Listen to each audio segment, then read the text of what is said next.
ವಾಗಿರೋದು ಮತ್ತು ನಿತ್ಯ ಜೀವನದಲ್ಲಿ ಬಳಸ್ತಕ್ಕಂತಹ ವಸ್ತುಗಳಾದ ಲೋಹಗಳು ಮತ್ತು ಅಲೋಹಗಳ ಬಗ್ಗೆ ಸಂಪೂರ್ಣವಾಗಿ ತಿಳ್ಕೊಳ್ಳೋಣ. ಈ ಸಂಪೂರ್ಣ ಅಧ್ಯಾಯದಲ್ಲಿ ನಾವು ತಿಳ್ಕೋಬಹುದಂತಹ ಮುಖ್ಯ ವಿಷಯಗಳಂದ್ರೆ, ಮೊದಲಿಗೆ ಲೋಹಗಳು ಅಂದ್ರೇನು, ಅವುಗಳ ಭೌತ ಗುಣಗಳು ಮತ್ತು ರಾಸಾಯನಿಕ ಗುಣಗಳು. ನಂತರ ಅಲೋಹಗಳು ಅಂದ್ರೇನು, ಅವುಗಳ ಭೌತ ಗುಣಗಳು ಮತ್ತು ರಾಸಾಯನಿಕ ಗುಣಗಳು. ನಂತರ ಅಯಾನಿಕ್ ಸಂಯುಕ್ತಗಳು, ಅವುಗಳ ಗುಣಗಳು.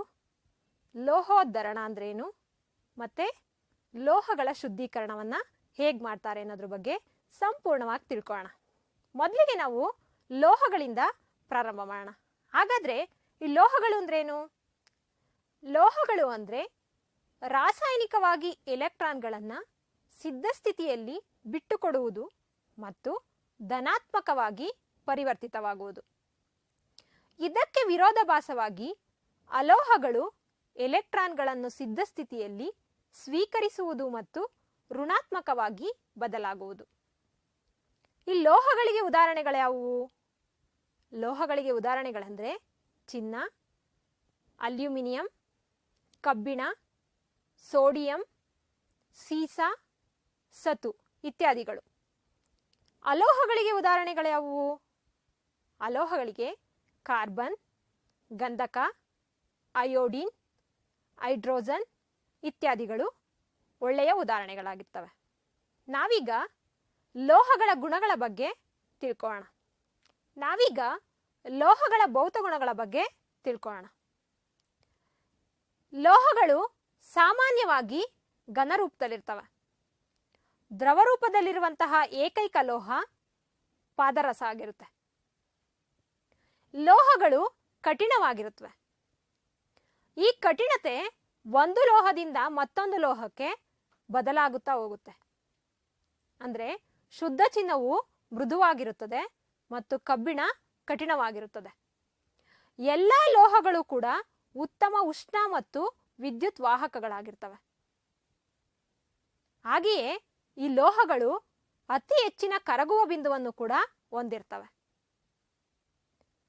ಲೋಹಗಳು ಲೋಹೀಯ ಕಾಂತಿ, ತನ್ಯತೆ, ಕುಟ್ಯತೆ ಮತ್ತು ಶಾಬ್ದನ ಗುಣಗಳನ್ನು ಕೂಡ ಹೊಂದಿರ್ತವೆ. ಹಾಗಾದ್ರೆ ಈ ಲೋಹೀಯ ಕಾಂತಿ ಅಂದ್ರೇನು? ಲೋಹೀಯ ಕಾಂತಿ ಅಂದ್ರೆ ಶುದ್ಧ ಲೋಹಗಳು ಒಳಪಾದ ಮೇಲ್ಮೈಯನ್ನ ಹೊಂದಿರ್ತವೆ. ಇವುಗಳ ಮೇಲೆ ಬೆಳಕು ಬಿದ್ದಾಗ ಇನ್ನೂ ಹೆಚ್ಚಿನದಾಗಿ ಇವು ಹೊಳಿತವೆ. ಈ ಲೋಹಗಳನ್ನ ತೆಳುವಾದ ತಂತಿಗಳನ್ನಾಗಿ ಕೂಡ ಮಾಡಬಹುದಾಗಿದೆ. ಈ ಗುಣವನ್ನೇ ನಾವು, ಅಂದರೆ ಈ ಸಾಮರ್ಥ್ಯವನ್ನೇ ನಾವು ತನ್ಯತೆ ಅಂತ ಕರಿತೀವಿ. ಚಿನ್ನವು ಅತಿ ಹೆಚ್ಚಿನ ತನ್ಯತೆ ಹೊಂದಿರುವಂತಹ ಲೋಹವಾಗಿದೆ. 1 ಗ್ರಾಂ ಚಿನ್ನವನ್ನು 2 ಕಿಲೋಮೀಟರ್ ಉದ್ದದ ತಂತಿಯನ್ನಾಗಿ ಕೂಡ ಮಾಡಬಹುದಾಗಿದೆ. ಇದು ನಿಮ್ಗೆಲ್ಲ ಆಶ್ಚರ್ಯದಾಯಕವಾಗಿದೆ ಅಲ್ವೇ? ಲೋಹಗಳನ್ನ ಕುಟ್ಟಿ ತೆಳುವಾದ ಹಾಳೆಗಳನ್ನಾಗಿ ಕೂಡ ಮಾಡಬಹುದು. ಬೆಳ್ಳಿಯನ್ನ ತುಂಬಾ ತೆಳುವಾದ ಕಾಗದ ರೀತಿ ಮಾಡಿ ಇದನ್ನ ಸಿಹಿ ತಿಂಡಿಗಳ ಮೇಲೆ ಕವರ್ ಮಾಡಿರೋದನ್ನ ನೀವೆಲ್ಲ ಗಮನಿಸೇ ಇರ್ತೀರ. ಇದನ್ನು ನಾವು ಸಿಲ್ವರ್ ಫಾಯಿಲ್ ಅಂತ ಹೇಳಿ ಕರಿತೀವಿ. ಈ ರೀತಿ ಲೋಹಗಳನ್ನ ತೆಳುವಾದ ಹಾಳೆಗಳಾಗಿ ಮಾರ್ಪಡಿಸುವುದನ್ನೇ ನಾವು ಕುಟ್ಯತೆ ಅಂತ ಹೇಳಿ ಕರಿತೀವಿ. ನಿಮ್ಗೆಲ್ಲ ಇಷ್ಟ ಆಗುವಂತಹ ಲೋಹದ ಇನ್ನೊಂದು ಗುಣ ಯಾವುದಂದ್ರೆ, ಅದುವೇ ಶಾಲಾ ತರಗತಿಯಲ್ಲಿ ಕೊನೆಯ ಅವಧಿಯಲ್ಲಿ ಕೇಳಿಸ್ತಕ್ಕಂತಹ ಘಂಟಾನಾದ. ಅಂದ್ರೆ ಲೋಹಗಳು ಗಟ್ಟಿಯಾದ ಮೇಲ್ಮೈಗೆ ಬಡಿದಾಗ ಉಂಟಾಗುವಂತಹ ಶಬ್ದವನ್ನೇ ನಾವು ಶಾಬ್ದನ ಅಂತ ಹೇಳಿ ಕರಿತೀವಿ. ಆದ್ರಿಂದನೇ ಶಾಲೆ ಮತ್ತು ದೇವಾಲಯಗಳ ಗಂಟೆಗಳನ್ನ ಲೋಹಗಳಿಂದ ಮಾಡಿರ್ತಾರೆ. ನಾವೀಗ ಅಲೋಹಗಳ ಬಗ್ಗೆ ತಿಳ್ಕೊಳ್ಳೋಣ. ಅಲೋಹಗಳು ಲೋಹಗಳಿಗಿಂತ ಕಡಿಮೆ ಸಂಖ್ಯೆಯಲ್ಲಿರ್ತವೆ. ಈ ಅಲೋಹಗಳು ಉಷ್ಣದ ಮತ್ತು ವಿದ್ಯುತ್ತಿನ ದುರ್ಬಲ ವಾಹಕಗಳಾಗಿರ್ತವೆ. ಇವುಗಳು ಘನ, ದ್ರವ, ಅನಿಲ ಈ 3 ಸ್ಥಿತಿನಲ್ಲಿರ್ತವೆ. ಈ ಅಲೋಹಗಳು ಲೋಹಗಳ ಗುಣಗಳಾದಂತಹ ಲೋಹೀಯ ಕಾಂತಿ, ತನ್ಯತೆ, ಕುಟ್ಯತೆ ಮತ್ತು ಶಾಬ್ದನ ಗುಣಗಳನ್ನು ಕೂಡ ಹೊಂದಿರೋದಿಲ್ಲ. ಆದರೆ ಕೆಲವು ಅಲೋಹಗಳು ಈ ಮೇಲಿನ ಗುಣಗಳನ್ನು ಹೊರತುಪಡಿಸಿವೆ. ಯಾವ ಗುಣಗಳು ಅಂದ್ರೆ, ಅಯೋಡಿನ್ ಅಲೋಹವಾದ್ರೂ ಕೂಡ ಒಳೆಯುತ್ತದೆ. ಕಾರ್ಬನ್ನ ಬಹುರೂಪವಾದಂತಹ ಗ್ರಾಫೈಡ್ ಉತ್ತಮ ಮತ್ತು ಒಳ್ಳೆಯ ವಿದ್ಯುತ್ ವಾಹಕವಾಗಿದೆ. ಹಾಗೆಯೇ ಕಾರ್ಬನ್ನ ಇನ್ನೊಂದು ಬಹುರೂಪವಾದಂತಹ ವಜ್ರವು ತುಂಬಾ ಕಠಿಣವಾಗಿರುತ್ತೆ. ನಾವೀಗ ಲೋಹಗಳ ರಾಸಾಯನಿಕ ಗುಣಗಳ ಬಗ್ಗೆ ತಿಳ್ಕೊಳ್ಳೋಣ. ಈ ಲೋಹಗಳನ್ನ ಗಾಳಿಯಲ್ಲಿ ಉರಿಸಿದಾಗ ಏನಾಗುತ್ತೆ ಅಂದ್ರೆ ಮೆಗ್ನೀಷಿಯಂ ಅನ್ನ ಗಾಳಿಯಲ್ಲಿ ಉರಿಸಿದಾಗ ಪ್ರಕಾಶಮಾನವಾದಂತಹ ಬಿಳಿ ಜ್ವಾಲೆ ಉಂಟಾಗಿ ಮೆಗ್ನೀಷಿಯಂ ಆಕ್ಸೈಡ್ ಉತ್ಪತ್ತಿಯಾಗುತ್ತೆ. ಬಹುತೇಕ ಲೋಹಗಳು ಆಕ್ಸಿಜನ್ ಜೊತೆ ಸಂಯೋಗ ಹೊಂದಿ ಆಯಾ ಲೋಹಗಳ ಆಕ್ಸೈಡ್ಗಳನ್ನ ಉತ್ಪತ್ತಿ ಮಾಡುತ್ತೆ. ಎಂದರೆ ಲೋಹ plus oxygen is gives rise to ಲೋಹದ ಆಕ್ಸೈಡ್. ತಾಮ್ರವನ್ನ ಗಾಳಿಯಲ್ಲಿ ಉರಿಸಿದಾಗ ಕಪ್ಪು ಬಣ್ಣದ ತಾಮ್ರದ ಆಕ್ಸೈಡ್ ಉತ್ಪತ್ತಿಯಾಗುತ್ತೆ. ಸೋಡಿಯಂ ಮತ್ತು ಪೊಟ್ಯಾಷಿಯಂ ಗಾಳಿಯಲ್ಲಿರುವಂತಹ ಆಕ್ಸಿಜನ್ ಜೊತೆ ಸಂಯೋಗ ಹೊಂದಿ ಕ್ಷಿಪ್ರವಾಗಿ ಹತ್ತಿಕೊಂಡು ಉರಿಯುತ್ತದೆ. ಆದ್ರಿಂದಾನೇ ಸೋಡಿಯಂ ಮತ್ತು ಪೊಟ್ಯಾಷಿಯಂ ಅನ್ನು ಗಾಳಿಯಲ್ಲಿ ತೆರೆದಿಡದೆ ಯಾವಾಗಲೂ ಕೂಡ ಸೀಮೆಎಣ್ಣೆಯಲ್ಲಿ ಸಂಗ್ರಹಿಸಿಡ್ತಾರೆ. ನಂತರ ಈ ಲೋಹಗಳು ನೀರಿನೊಂದಿಗೆ ಹೇಗೆ ವರ್ತಿಸುತ್ತೆ ಅನ್ನೋದ್ರ ಬಗ್ಗೆ ನೋಡೋಣ. ಬಹುತೇಕ ಅಲೋಹಗಳು ನೀರಿನಲ್ಲಿ ಕರಗಿದಾಗ ಆಮ್ಲೀಯ ಆಕ್ಸೈಡ್ಗಳನ್ನ ಉತ್ಪತ್ತಿ ಮಾಡುತ್ತೆ. ಆದರೆ ಲೋಹಗಳು ಪ್ರತ್ಯಾಮ್ಲೀಯ ಆಕ್ಸೈಡ್ಗಳನ್ನ ಉತ್ಪತ್ತಿ ಮಾಡುತ್ತೆ. ಇದನ್ನು ಹೊರತುಪಡಿಸಿದ ವಿಶೇಷ ಗುಣ ಅಲ್ಯೂಮಿನಿಯಂ ಆಕ್ಸೈಡ್ ಮತ್ತು ಸತುವಿನ ಆಕ್ಸೈಡ್ಗಳು ಲೋಹದ ಆಕ್ಸೈಡ್ಗಳಾದರೂ ಕೂಡ ಇವು ಆಮ್ಲೀಯ ಮತ್ತು ಪ್ರತ್ಯಾಮ್ಲೀಯ ಗುಣಗಳನ್ನ ಹೊಂದಿವೆ. ಇವು ಆಮ್ಲ ಮತ್ತು ಪ್ರತ್ಯಾಮ್ಲದ ಜೊತೆ ಪ್ರವರ್ತಿಸಿ ನೀರು ಮತ್ತು ಲವಣವನ್ನ ಉತ್ಪತ್ತಿ ಮಾಡ್ತವೆ. ಆದ್ದರಿಂದ ಇವುಗಳಿಗೆ ಉಭಯಧರ್ಮಿ ಆಕ್ಸೈಡ್ಗಳು ಅಂತ ಕರಿತೇವೆ. ಹೆಚ್ಚಿನ ಲೋಹದ ಆಕ್ಸೈಡ್ಗಳು ನೀರಿನಲ್ಲಿ ಕರಗೋದಿಲ್ಲ. ಆದರೆ ಸೋಡಿಯಂ ಆಕ್ಸೈಡ್ ಮತ್ತು ಪೊಟ್ಯಾಷಿಯಂ ಆಕ್ಸೈಡ್ಗಳು ನೀರಿನಲ್ಲಿ ಕರಗಿ ಕ್ಷಾರಕಗಳನ್ನ ಉತ್ಪತ್ತಿ ಮಾಡ್ತವೆ. Na2O plus H2O is gives rise to 2NaOH. K2O plus H2O is gives rise to 2KOH. ಬೆಳ್ಳಿ ಮತ್ತು ಚಿನ್ನ ಹೆಚ್ಚಿನ ಉಷ್ಣತೆಯಲ್ಲಿ ಆಕ್ಸಿಜನ್ ಜೊತೆ ವರ್ತಿಸೋದಿಲ್ಲ. ಅಲ್ಯೂಮಿನಿಯಂನ ಮೇಲೆ ದಪ್ಪ ಆಕ್ಸೈಡ್ ಪದರವನ್ನು ಉಂಟು ಮಾಡುವಂತಹ ಕ್ರಿಯೆಗೆ ನಾವು ಅನೋಡೀಕರಣ ಅಂತ ಕರಿತೇವೆ. ಅಲ್ಯೂಮಿನಿಯಂನ ವಸ್ತುಗಳಿಗೆ ಆಕರ್ಷಕವಾದಂತಹ ರೂಪ ಕೊಡೋದಿಕ್ಕೆ ಈ ಆಕ್ಸೈಡ್ ಪದರಕ್ಕೆ ಸುಲಭವಾಗಿ ಬಣ್ಣವನ್ನು ಹಚ್ಚಬಹುದಾಗಿದೆ.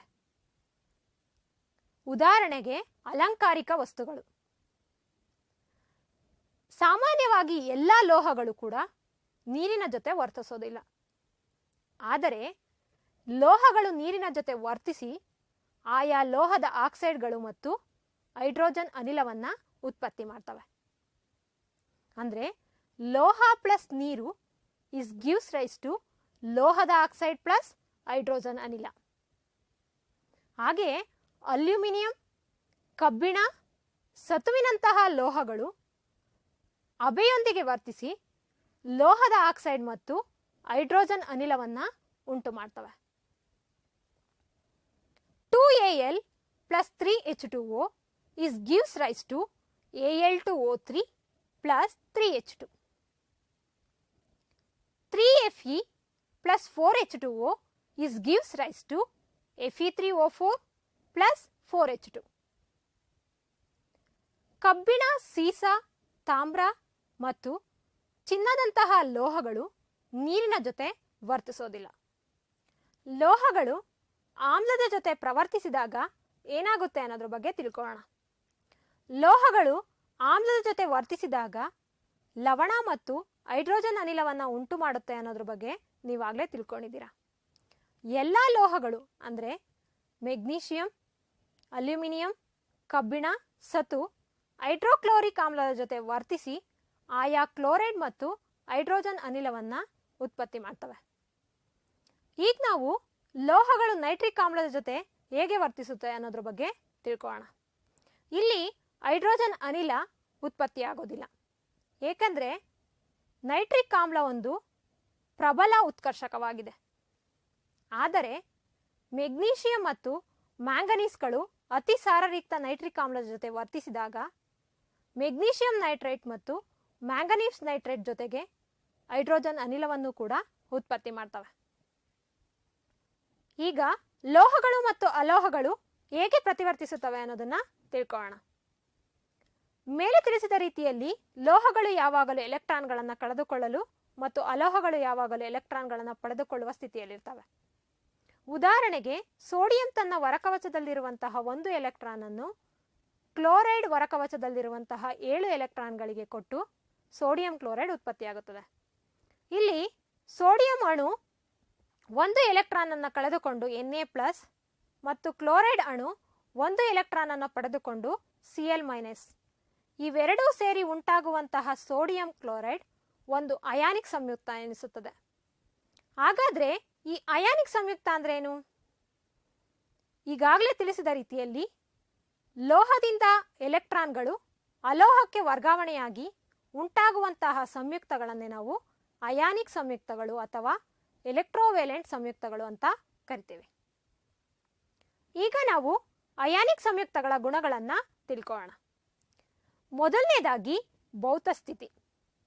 ಎಲ್ಲ ಅಯಾನಿಕ್ ಸಂಯುಕ್ತಗಳು ಘನವಸ್ತುಗಳಾಗಿರ್ತವೆ. ಧನ ಮತ್ತು ಋಣ ಅಯಾನುಗಳ ನಡುವೆ ಇರುವಂತಹ ಪ್ರಬಲ ಆಕರ್ಷಣ ಬಲದಿಂದಾಗಿ ಇವುಗಳು ಕಠಿಣವಾಗಿರ್ತವೆ. ಎರಡನೇದಾಗಿ ಕರಗುವ ಬಿಂದು ಮತ್ತು ಕುದಿ ಬಿಂದು. ಎಲ್ಲ ಅಯಾನಿಕ್ ಸಂಯುಕ್ತಗಳು ಹೆಚ್ಚಿನ ಕರಗುವ ಬಿಂದು ಮತ್ತು ಕುದಿ ಬಿಂದುವನ್ನು ಹೊಂದಿರ್ತವೆ. ಮೂರನೇದಾಗಿ ವಿಲೀನತೆ. ಎಲ್ಲ ಅಯಾನಿಕ್ ಸಂಯುಕ್ತಗಳು ನೀರಿನಲ್ಲಿ ಕರಗುತ್ತವೆ.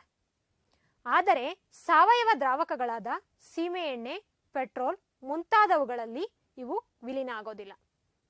ನಾಲ್ಕನೇದಾಗಿ ವಿದ್ಯುತ್ ವಾಹಕತೆ. ಅಯಾನಿಕ್ ಸಂಯುಕ್ತದ ಜಲೀಯ ದ್ರಾವಣದಲ್ಲಿ ಅಯಾನುಗಳಿರೋದ್ರಿಂದ ಇವು ಒಳ್ಳೆಯ ವಾಹಕಗಳೆನಿಸಿವೆ. ಘನವಸ್ತುಗಳ ರೂಪದಲ್ಲಿದ್ದರೆ ವಿದ್ಯುತ್ ಹರಿಯಲು ಸಾಧ್ಯವಿಲ್ಲ.